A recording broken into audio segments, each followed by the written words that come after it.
Assalamualaikum dan salam sejahtera.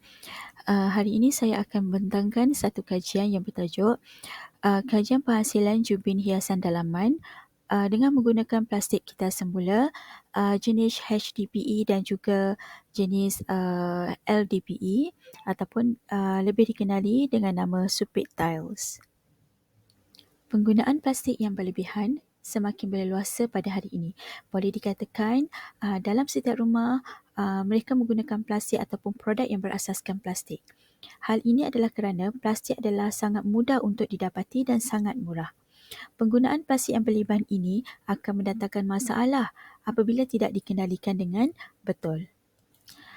Sampah plastik yang tidak dikendalikan dengan betul ini akan berakhir di kawasan pelupusan sampah.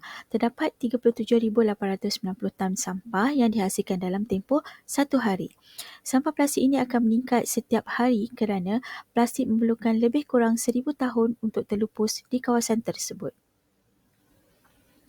Hal ini juga mendatangkan kesan yang buruk kepada kita dan juga ekosistem. Berikut merupakan kesan pembuangan plastik. Okey, yang pertama adalah kematian haiwan dan mikroorganisma dalam tanah akibat termakan sisa plastik yang bertoksik.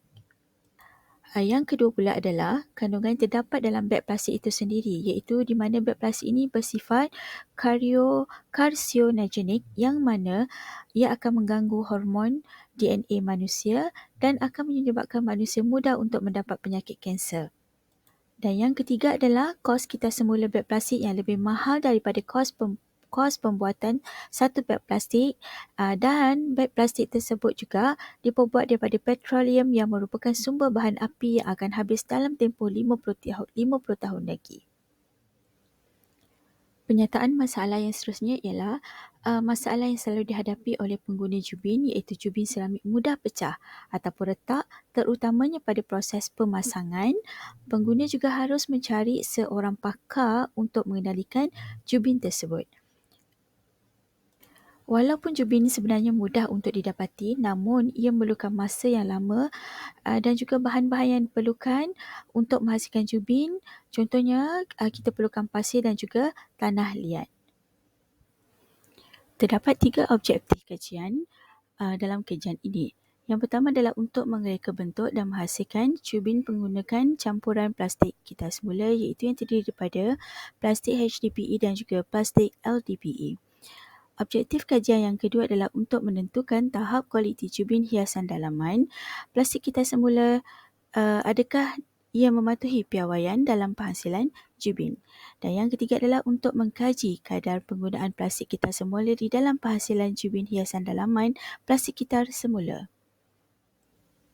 Dalam menjalankan kajian ini, sampel yang telah dihasilkan adalah daripada plastik yang telah dikita semula iaitu plastik HDPE dan juga plastik LDPE. Bahan tambahan lain yang digunakan untuk menghasilkan sampel ini adalah minyak masak. Terdapat dua nisbah plastik LDPE dan juga HDPE yang telah digunakan iaitu nisbah 10, nisbah 90, nisbah 20, 80 dan juga 30, 70. Soal CD ini telah diberikan juga kepada orang awam, kontraktor, buruh-buruh kasar dan juga jurutera untuk mendapatkan maklum balas terhadap jubin daripada aspek reka bentuk, kebolehgunaan dan juga kelebihan.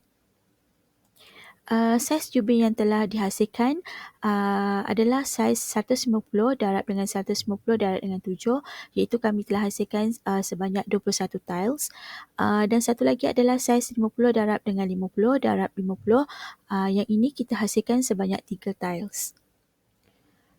Secara umumnya, kaedah yang akan dilaksanakan untuk kajian ini adalah terbahagi kepada beberapa peringkat. Kaedah yang digunakan untuk menghasilkan sampel jubin adalah seperti berikut. Yang pertama adalah kita mulakan dengan proses pengumpulan plastik dan kemudian plastik yang ini digunting menjadi cebisan-cebisan kecil. Selepas plastik tadi telah digunting menjadi cebisan kecil, plastik ditimbang mengikut nisbah yang telah ditetapkan yang kita hendak. Jadi selepas itu plastik ini akan dicairkan. Selepas plastik dicairkan, plastik akan dimampatkan di dalam acuan yang telah disediakan.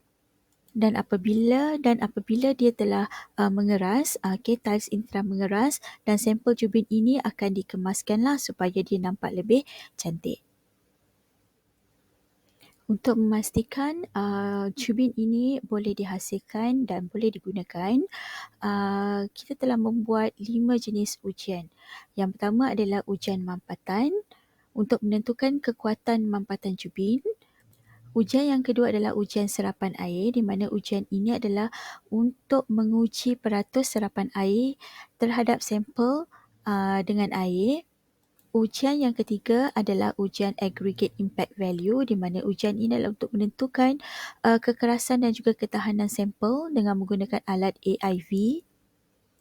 Ujian yang keempat adalah ujian rintangan kelinciran, di mana ujian ini dijalankan adalah untuk menentukan tahap kelinciran bagi sampel yang dihasilkan dengan menggunakan alat skid resistance. Dan ujian yang kelima adalah ujian kimia ataupun kita panggil dia chemical test, adalah untuk melihat tindak balas sampel dengan bahan kimia. Yang bahan kimia yang kita gunakan ini adalah sabun pencuci dan juga peluntur. Bagi mendapatkan hasil kajian terbaik, pengumpulan data daripada borang soal selidik yang telah diedarkan kepada 30 orang responden dan digunakan untuk menganalisis data yang diperolehi dan juga menentukan sama ada produk yang dihasilkan ini boleh diterima ataupun tidak. Untuk objektif yang pertama, iaitu untuk mereka bentuk dan menghasilkan jubin menggunakan campuran plastik kitas semula, terdapat 4 soalan ataupun 4 jadual item yang telah ditanya kepada responden. Dapatan daripada analisis data ini menunjukkan bahawa majoriti responden telah bersetuju dengan objektif yang pertama ini, iaitu mereka bentuk dan menghasilkan jubin dengan campuran plastik tersebut. Untuk objektif yang kedua pula, ia adalah untuk menentukan tahap kualiti jubin hiasan dalaman plastik kitas semula, sama ada ia mematuhi piawaian dalam penghasilan jubin ataupun tidak. Dalam objektif ini, terdapat 2 item yang telah diberikan kepada responden. Hasil daripada dapatan responden tadi, ia juga menunjukkan bahawa responden bersetuju. Majoriti daripada mereka bersetuju bahawa tahap kualiti jubin hiasan dalaman ini mematuhi piawaian dalam menghasilkan jubin. Di mana ia boleh digunakan sebagai jubin hiasan dalaman lah dengan menggunakan plastik kitar semula ini. Untuk objektif yang ketiga ini pula, dia adalah untuk mengkaji kadar penggunaan plastik kitar semula di dalam penghasilan jubin hiasan dalaman plastik kitar semula. Terdapat 2 item yang ditanya kepada responden, iaitu di antaranya adalah jubin hiasan dalaman yang dibuat daripada plastik kitar semula ini dapat mengurangkan pembuangan plastik ke tapak 40% sampah, dan item yang kedua adalah kos jubin hiasan dalaman plastik kitar semula lebih murah berbanding jubin seramik. Daripada soalan ini, majoriti daripada responden telah bersetuju bahawa dengan menghasilkan jubin hiasan dalaman ini, kadar pembuangan plastik kitar semula itu dapat dikurangkan dan juga kos dia adalah lebih murah berbanding dengan jubin biasa yang ada di dalam pasaran. Hasil daripada kajian ini, kami mendapati bahawa kajian ini boleh memberi kesan yang positif dari segi alam sekitar dan juga ekonomi. Jubin hiasan dalaman ini yang dibuat daripada plastik kitar semula ini berpotensi untuk menjadi alternatif yang baik bagi menggantikan jubin seramik yang sedia ada.